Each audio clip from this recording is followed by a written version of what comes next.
है। आज ये हम Frost free refrigerator, double door Frost free refrigerator की वायरिंग के बारे में समझा रहे हैं। ठीक है, बेसिक आपको समझा देते। कई तरह की वायरिंग्स आती हैं, लेकिन आप एक बार समझ जाएंगे तो आपको पूरी कहानी इसकी समझ में आ जाती है। चला लास्ट में फ़ोटो भी ले लेना। यहाँ से देखिए फेस आ रहा है। फेस आके पहले तो डोर स्विच के थ्रू कैबिनेट बल्ब को चले गया। हाँ। तो डोर स्विच जब बंद होगा तो मतलब जब ऑफ होगा, डोर बंद हुआ तो बल्ब ऑफ, डोर खोले तो बल्ब ऑन हो गया। यहाँ तो ये हो गया। उसके बाद ये फेस आया थर्मोस्टैटिक स्विच पे, थर्मोस्टैट है।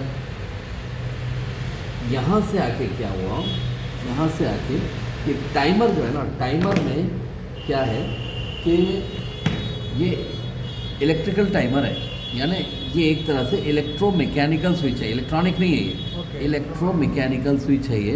इसके अंदर एक छोटी सी मोटर है और एक 2 वे स्विच है। कल हम आपको बताए थे, ठीक है। छोटी सी मोटर और 2 वे स्विच।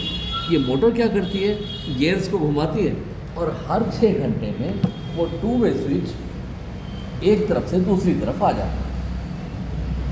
तो 2 वे स्विच में क्या है, एक जो सेंटर का टर्मिनल है उसको कहेंगे पोल, और जो दो तरफ भेजना है उसको कहेंगे वे।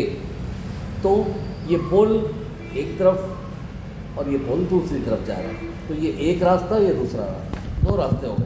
अंदर जाने वाला पोल है और 2 तरफ भेजने वाले वेज है। तो ये जो टाइमर है इसके अंदर एक हो गया पोल, 2 वेज, और इससे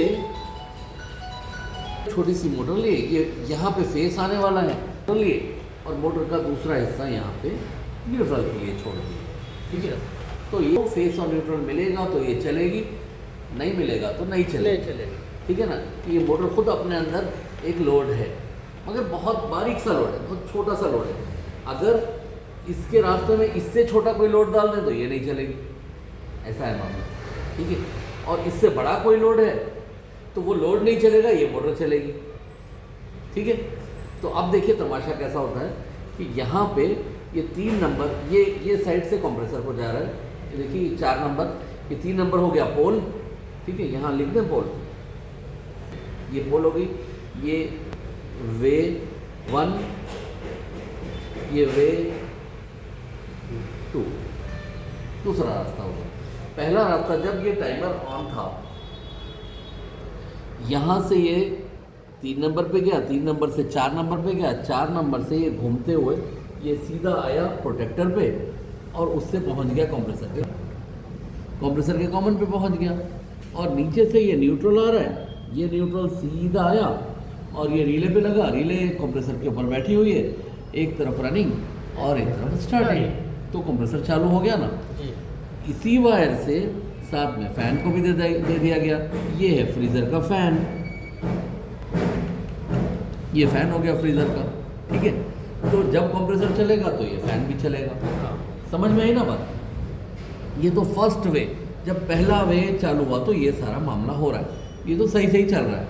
और यहाँ से अब क्या हुआ कि ये फेस आ रहा था, यहाँ से इस मोटर को मिला फेस, और यहाँ से इसमें से होते हुए, इसमें से होते हुए, यहाँ से होते हुए, यहाँ से होते हुए, यहाँ से न्यूट्रल मिल गया फैन। क्योंकि ये हीटर तो अच्छे खासे ही लोड वाले हैं, तो इसके अंदर से इलेक्ट्रिसिटी तो पास हो ही रही है। तो ये हीटर में से होते हुए, यहाँ से होते हुए इसको न्यूट्रल मिल गया, तो ये मोटर चल रही है। अब जैसे ही हम स्विच ऑन किए फ्रिज का, तो ये मोटर भी चालू हुई, कंप्रेसर चालू हुआ और फैन भी चालू हुआ, 3 चीज़ें। ठीक है, अब चलते चलते चलते 6 घंटे गुजर गए। फ्रीज़र के ऊपर अच्छी खासी मोटी मोटी बर्फ़ जम गई। Now there is the time to defrost. अब डिफ्रॉस्ट करना है। डिफ्रॉस्ट के लिए क्या, कंप्रेसर को ऑफ करना है और हीटर को चालू करना है। तो अब क्या होगा, ये मोटर लेके इसको जैसे ही और आगे घुमाएगी तो ये 4 की जगह 2 पे आ गया जी। ये वाला अब 4 का रास्ता छोड़ के 2 का रास्ता वे 2 पे आ गया। हाँ, वे 2 पे जैसे ही आया तो यहाँ से फेस आया इसमें, और इसमें से होते हुए देखिए कैसा जा रहा है। यहाँ से आया फेस इसमें, इसमें से होते हुए यहाँ से होते हुए ये एक स्विच है, बायोमेटालिक स्विच, हाँ ये तो ऑन है। इसमें से होते हुए, इसमें से होते हुए, इसमें से होते हुए, इसमें से होते हुए, यहाँ से होते हुए, यहाँ से होते हुए ये हीटर को फेस मिल गया इधर से, और यहाँ से ये घूम के न्यूट्रल मिल गया। दोबारा देखते हैं, देखिए ये फेस था 3 नंबर पे, 3 से 4 जा रहा था पहले, अब 3 से 2 पे आ गया। ये 2 से फेस आया, यहाँ से होते हुए, यहाँ से होते हुए, यहाँ से होते हुए, यहाँ फेस मिल गया हीटर के एक तरफ, और यहाँ से ये न्यूट्रल आके ये हीटर की दूसरी तरफ मिल गया।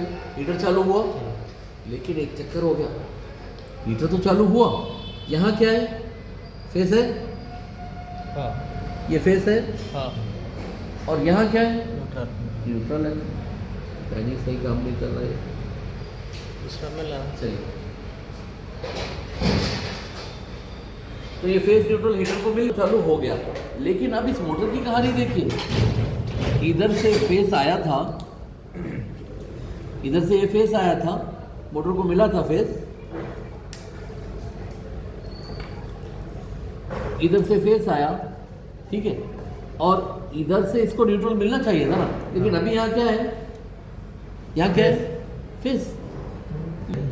अब देखिए ये हो गया कमाल, यहाँ से फेस आ रहा है, यहाँ से एक तरफ से फेस आ रहा है, यहाँ से तो पहले से न्यूट्रल मिलना था, लेकिन अब क्या हुआ, अब यहाँ से यही वाला फेस, ये वाला फेस यहाँ आया, यहाँ से यहाँ आ गया, और यहाँ से ये पूरा फेस है ये, तो मोटर के दोनों तरफ फेस हो गए, तो क्या मोटर चलेगी? नहीं चलेगी।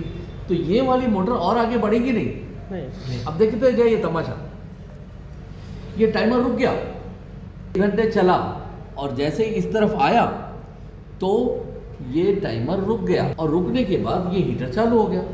अब हीटर गर्म कर रहा है, करते करते करते करते बर्फ़ पिघलने लगी।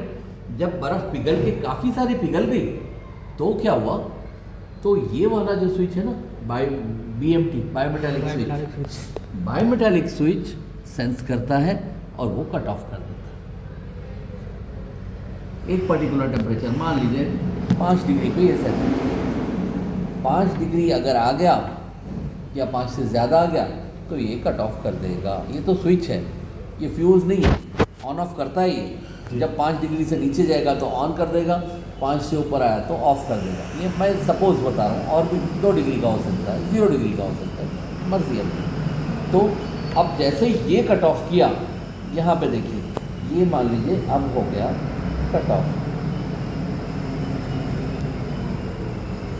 ये कट ऑफ हो गया।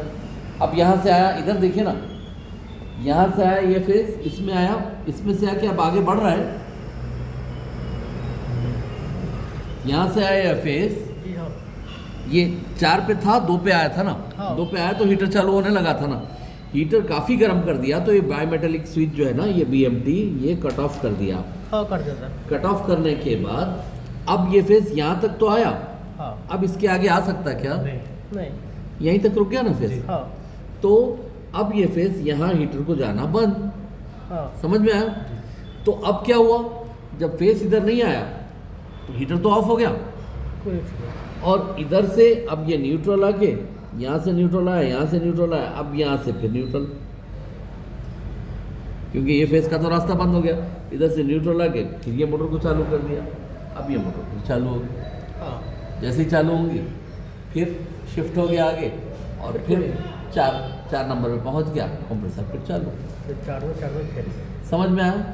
तो देखिए ये ऑटोमेशन कैसा कर रहे हैं। और किसी वजह से अगर ये बायोमेटालिक स्विच कट नहीं कर पाया तो यहाँ एक फ्यूज़ रखा हुआ है, ये न्यूट्रल की लाइन में, हीटर की न्यूट्रल की लाइन, तो ये अगर कट ऑफ हो गया तो हीटर काम ही नहीं करेगा। समझ में आया ये पूरा? जी सर, समझ में आया? डिफ्रॉस्ट साइकिल कैसी है इसके अंदर? चलिए।